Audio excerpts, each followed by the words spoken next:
The game of failure. What is that? What does that mean?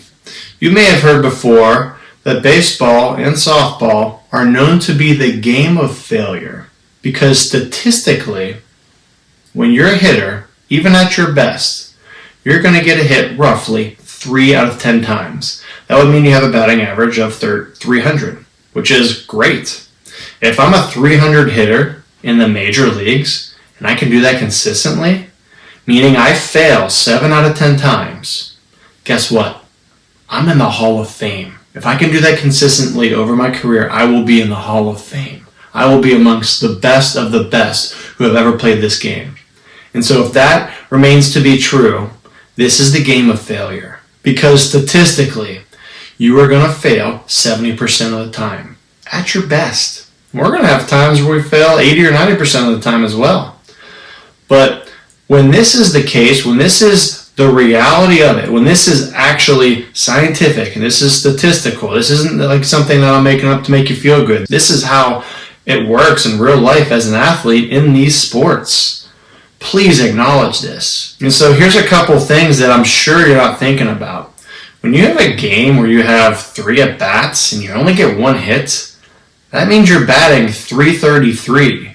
That means you've got to hit 33% of the time. You're actually a step above what is needed for consistency to reach that Hall of Fame level. You really are. And so we need to be able to evaluate ourselves properly. And so in this video, we're going to talk about the game of failure, and we're also going to talk about a proper post-game evaluation of how you should evaluate yourself and do it in the right way. Ted Williams himself said, baseball is the only endeavor where a man can succeed 3 out of 10 times and consider himself a good performer. So a couple more examples of games here that are good games, but we go home or on the car at home, we don't really feel like we did much. Here's one. I have 4 at-bats. I get walked twice because the pitcher couldn't throw me a strike, and I only get 1 other hit in the game, and I go 1 for 2 with 2 walks. I don't really feel like I did much. The reality of that, if you really analyze it, 1 for 2 is batting .500, which is tremendous, and you got on base 3 out of 4 times, meaning you got on base 75% of the time. That's a great game. Even though it doesn't feel like you did anything amazing, that is a great game. And again, you do that consistently, you're going to have a great career. Let's say I have a game with 4 at-bats, and I have 2 strikeouts, but I also have 2 hits. But I just have stuck in my mind that I had 2 strikeouts and that I feel like I let my team down and couldn't get on base. Maybe I also feel like I'm a failure individually because I had a strikeout and I wasn't really happy about it, and then I had a second one and I really start getting into my head. Well, if you evaluate yourself and your stats after that game, you still had 2 hits. 2 for 4 is a great game. That's batting .500. That's way above the 300 mark of what we're striving for. How about a couple of at-bats where I don't get a hit and I can still evaluate myself and truly have a good game if I evaluate myself the right way? Here's the deal. With this game, we do not have control on whether or not we can get a hit or not. That is a huge myth. I know sometimes we feel like we can, but we can't. And I'm going to give you a couple of examples to prove my point. Let's say I have a game where I have 4 at-bats and I hit the ball hard twice, really good, but I hit them right to people.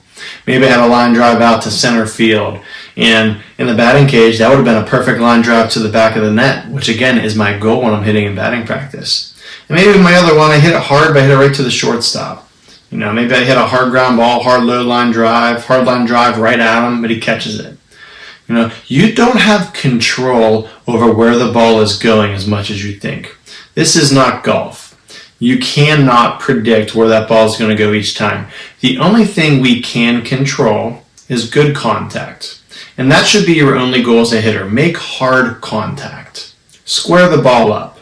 And so I'll give you another example. Let's say I go 0 for 4 and I have 2 ground outs. But let's say on those ground outs it was a crucial situation in the game. Let's say there was a runner on third base. Let's say my real job was to score the run. And so I put the ball in play, I hit the ball hard, I do my job, and I get an RBI each time. So I end up with 2 RBIs that game and no hits. So I have no hits for myself, but for my team I scored 2 runs. That is a far better game than getting 2 hits for yourself and your team loses and it doesn't do anything for your team. And so again, are you evaluating yourself the right way? Are you evaluating the things that really matter? And there's a huge separation here. So what we're going to do, we're going to take hits and we're going to throw them in this bag over here where we don't really worry about them. We can't control them. And we're going to take this side over here and we're going to think about the controllables, the things that we know we can control. We talked about hard contact, squaring the ball up. So if you hit the ball hard, that's something you can control, regardless of the result, whether it was a hit or an out.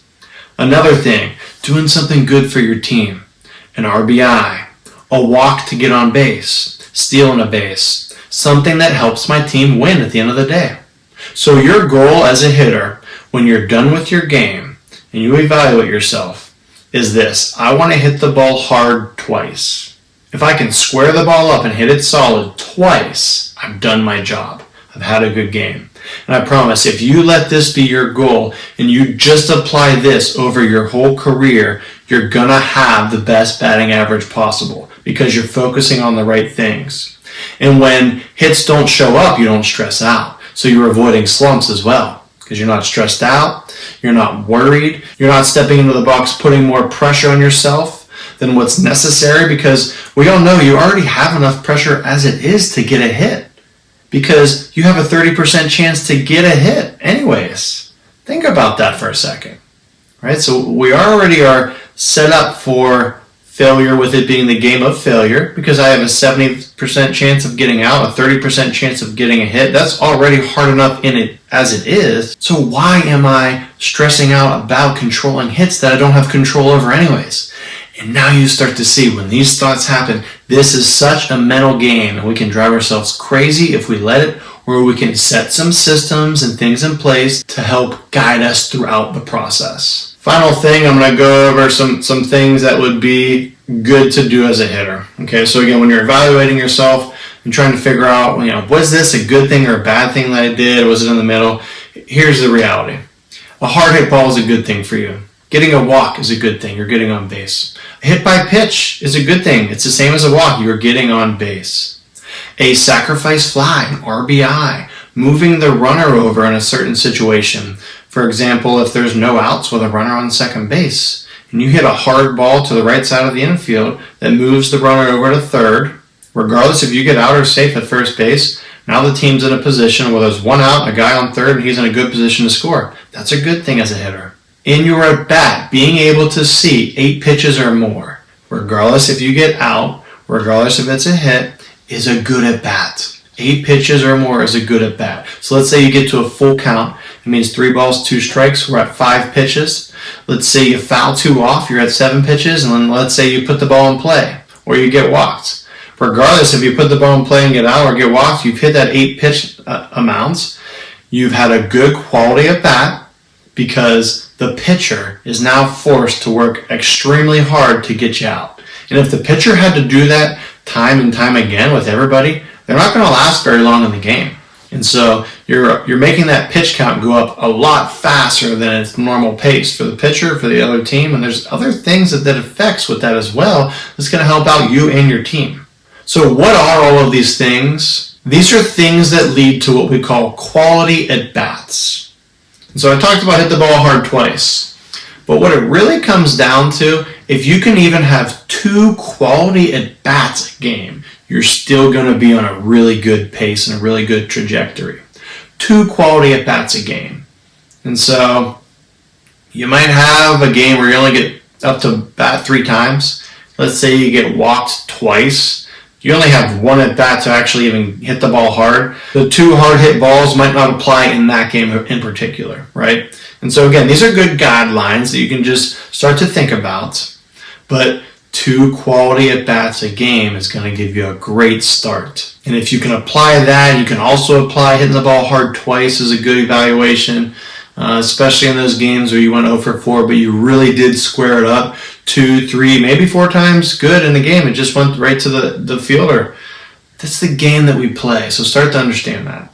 Okay, I'll leave it with that. Make note of that and start to apply it and use that in your new post-game evaluation after each game.